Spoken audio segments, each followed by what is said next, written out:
হ্যাঁ, ইনিই চিকিৎসক ডাক্তার সুমিত সাহা, বারাসাত পুরসভা 13 নম্বর ওয়ার্ডের তৃণমূল কাউন্সিলর। বারাসাত থেকে প্রায় 100 কিলোমিটার দূরে বন্যা বিধ্বস্ত হুগলির খানাকুলে নিজের গাঁটের টাকা খরচ করে ওষুধপত্র ও ত্রাণ নিয়ে পৌঁছে গেছেন। সঙ্গে গেছেন তার সহধর্মী ডাক্তার পীযূষ সাহা ও সন্দীপ চৌধুরী। পেশায় দুজনেই সরকারি পশু চিকিৎসক। সারাদিন প্রায় 500-র বেশি পশুসহ মানুষের চিকিৎসা করলেন তিনজনে। প্রয়োজনীয় ওষুধসহ ত্রাণ তুলে দেন বন্যা কবলিত মানুষের হাতে, সঙ্গে পরামর্শ। কোনো সমস্যায় পড়লে ফোন মারফত যাতে চিকিৎসা পায় তার জন্য ফোন নাম্বারও দিয়ে আসেন। হাসি মুখে মানুষের সেবা করে খুশি ডাক্তার দম্পতি।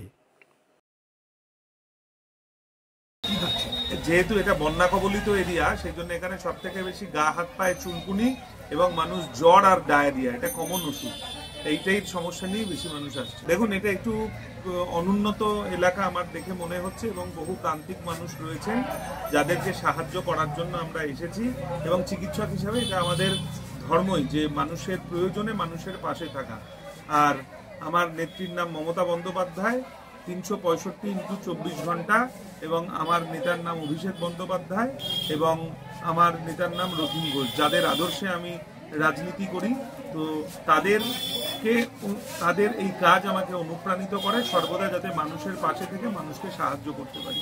এখন এখানে মেইনলি যা দেখা গেল যে দীর্ঘদিন এদের কোনো কৃমিজনিত ওষুধ খাওয়ানো হয়নি, তাই কৃমিজনিত ওষুধ না খাওয়ানোর ফলে যে ধরনের রোগের প্রাদুর্ভাব লক্ষ্য করা যায় সেটা আমরা লক্ষ্য করেছি।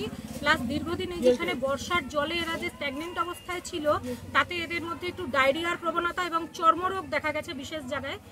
তো সেইগুলো আমরা ট্রিটমেন্টটা করলাম। এখন পর্যন্ত কতগুলো দেখলেন? এখনো পর্যন্ত যদি সেরকম হিসেবে হয় প্লাস 100 খানেকের উপর গরু এবং প্রায় 80-90 এর কাছাকাছি ছাগল আমরা দেখে ফেলেছি। মুরগি হাঁস তুলনামূলক একটু কম, কিন্তু তাও প্রায় 50-60টা তো হবেই। একই দল, একই পুরসভা। এক কাউন্সিলর কিডন্যাপিং করে 9 কোটি টাকা মুক্তিপণ নিয়ে জেলে, আরেক কাউন্সিলর নিজের কষ্টের টাকা মানুষের সেবায় খরচ করছেন। প্রার্থী নির্বাচন এবং পদ দেওয়ার আগে প্রার্থীর যোগ্যতা ও সততা কতখানি তাই যাচাই করে নিলে দলকে লজ্জায় মুখ লুকোতে হয় না। তৃণমূলের শীর্ষ নেতৃত্ব কি এই বিষয়টা ভেবে দেখবেন? বলবে সময়। ব্যুরো রিপোর্ট, বাংলার খবর।